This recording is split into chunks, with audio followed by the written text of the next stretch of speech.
Dr. Harris is recognized. Thank you very much, Madam Chair.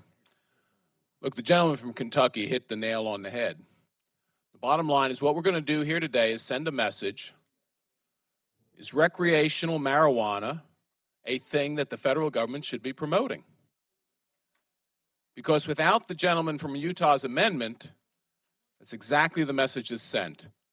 And the gentleman from Kentucky is right on a couple of points. There is no business legitimate under federal law that deals with marijuana.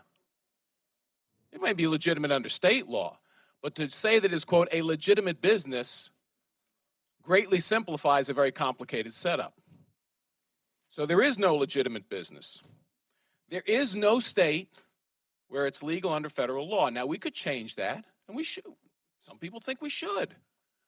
But let's vote on that. But it's still a Schedule I drug.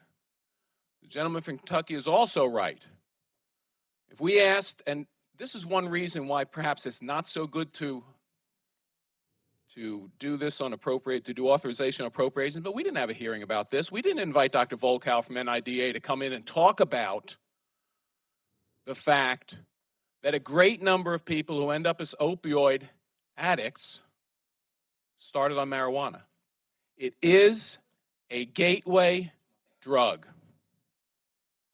There is no dispute in the medical community, and there's new data. We didn't invite, for instance, the American Psychiatric Association, which is very interested in the newest research that shows that the use of marijuana by individuals under the age of 25 results in a clear increase in the incidence of major psychotic illness.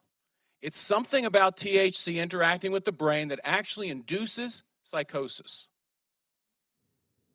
Now, maybe we should have had a hearing. Maybe we should have invited Dr. Volkow and the American Psychiatric Association to hear some of the evidence as to why the federal government shouldn't take this position on recreational marijuana. But we didn't do that.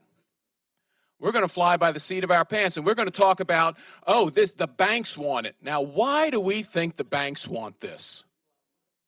You're darn right, Judge, it's a lot of money.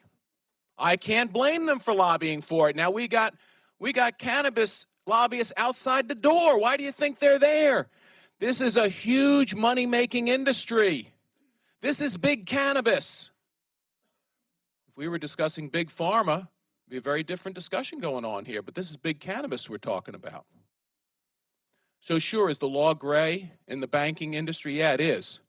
But that's because the states have gone ahead, despite knowing that that is illegal under federal law, the states have gone ahead and said, we're going to try to set this up.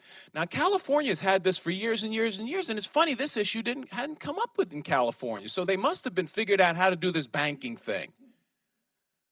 Sure, it's much easier for them with the underlying language in the bill. This is much easier for someone to sell recreational marijuana to a 21-year-old who turns around and sells it to a high schooler.